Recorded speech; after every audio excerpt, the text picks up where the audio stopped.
तो ये कहानी एक बहुत ही दमदार सीरीज की है जिसमें कि एक गरीब घर का लड़का धीरे धीरे एक सुपर हीरो बनता है। तो बिना देरी किए इस सीरीज को स्टार्ट करते हैं। कहानी की शुरुआत में हम सैंग नाम के लड़के को देखते हैं और उसी के साथ उसकी गर्लफ्रेंड भी आई थी और उसका नाम था मिनसू। और ये दोनों यहाँ पर एक फ्लैट को खरीदने के लिए आए थे और मिनसू को एक फ्लैट पसंद आता है। इसके बाद जब वो दोनों उस प्राइस के बारे में पूछने जाते हैं तो वो हैरान हो जाते हैं क्योंकि वो फ्लैट उनके बजट से बाहर था और निराश होकर वो दोनों घर पर वापिस आ जाते हैं। और मिनसू सैंग से कहती है हमें अपना घर खरीदना है तो हमें अपने फालतू खर्चे कम करने होंगे, तब जाकर हम एक अच्छे घर को खरीद पाएंगे। और तभी सैंग के फोन पर उसके डैड का मैसेज आता है और उसमें लिखा होता है बेटा तुम घर पर आ जाओ, मैं तुम्हें कुछ देना चाहता हूँ। अब इसके बाद वो अपनी मंजिल की तरफ निकल पड़ा और रास्ता इतना लंबा होता है कि रास्ते में उसकी आंख लग जाती है।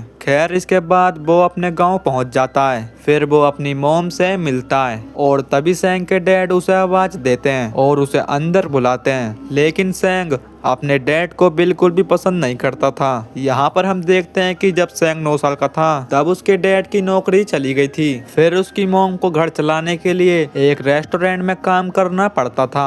अब इसके बाद उसके डैड ने उससे कहा मैं तुम्हें दुनिया की सबसे कीमती चीज देने वाला हूँ। फिर उसके डैड ने उसका हाथ पकड़ लिया और अपनी पूरी ताकत से उसके हाथ को दबाने लगे और तभी वहाँ की सभी चीजें हिलने लगी। लेकिन सैंग अपने हाथ को छुड़ा लेता है। अब इसके बाद सैंग के डैड ने उसे नील गन से गोली मार दी और सैंग बेहोश हो गया। यहाँ पर हम देखते हैं कि उसके घाव अपने आप ठीक हो रहे हैं और सैंग तभी होश में आ गया। वो अपने डैड से पूछता है कि ये सब क्या हो रहा है। फिर उसके डैड ने उससे कहा कि ये सब एक सुपर पावर है। जब मैं तुम्हारी उम्र का था तो तुम्हारे दादाजी ने ये पावर मुझे दी थी। और उसके डैड उससे कहते हैं कि जितने ज्यादा पैसे होंगे उतनी ही ज्यादा पावर्स होंगी और इस सुपर पावर के बारे में किसी को भी मत बताना। और सैंग के डैड उसे एक कार्ड देते हुए कहते हैं जब तुम मुसीबत में हो तब इस नंबर पर कॉल करना। और सैंग परेशान होकर बाहर आ गया।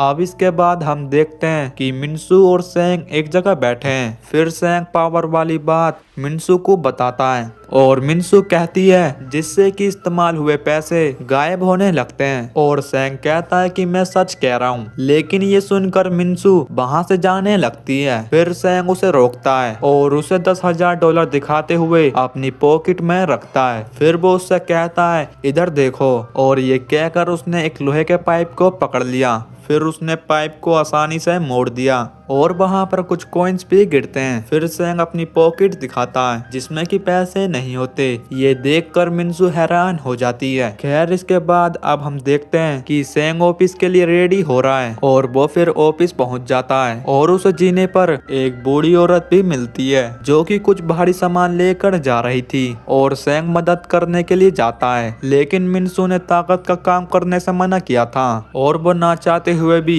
उस बूढ़ी औरत को मना कर देता है। खैर इसके बाद जब हम देखते हैं मिनसू और सैंग एक जगह बैठे होते हैं तो तब मिनसू ने सैंग से कहा हमें अपनी फालतू चीजों को बेच देना चाहिए। और सैंग कहता है कि ठीक है। लेकिन मिनसू हंसते हुए उसे अपना फोन दिखाती है जिसमें कि उसने सारी चीजों को पहले से ही बेच दिया था। और सैंग जब अपनी मॉम से मिलने जाता है तो उसकी मॉम उससे कहती है मैं तुम्हें कुछ देना चाहती हूँ। और ये कहकर उसकी मॉम ने उसे कुछ पैसे दिए और इतने सारे पैसे देखकर सैंग हैरान हो जाता है और वो पूछता है कि इतने सारे पैसे कहाँ से आए। फिर उसकी मॉम उससे कहती हैं ये पैसे मैंने तुम्हारे लिए बचा कर रखे थे। और उसकी मॉम उससे कहती हैं ये पैसे ले जाकर तुम एक अच्छा घर खरीदना। और ये कहकर उसकी मॉम वहाँ से चली जाती हैं। इधर हम अब देखते हैं कि सैंग काफी ज्यादा खुश होता है और अपने घर की तरफ जा रहा होता है। और वो मिनसू को इन पैसों के बारे में बताने वाला ही था कि तभी वहाँ पर एक बहुत बड़ा एक्सीडेंट हो गया और एक स्कूल बस नीचे गिरने वाली ही थी। लेकिन सैंग उन बच्चों की मदद तो करना चाहता था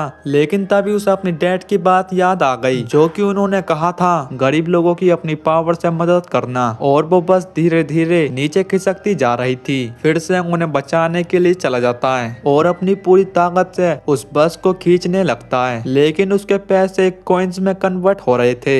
आखिरकार वो बस को खींचने में कामयाब हो जाता है और इसी के साथ साथ ये 8 पार्ट वाली सीरीज यहीं पर खत्म होती है। अब इन दोनों की जो स्टोरी होने वाली है आपको अगले पार्ट में देखने मिलेगी। अगर आप इसका अगला पार्ट देखना चाहते हो तो कमेंट में नेक्स्ट पार्ट टाइप जरूर करना। अगर आपको वीडियो अच्छी लगी हो तो प्लीज वीडियो को लाइक कर चैनल को सब्सक्राइब कर देना।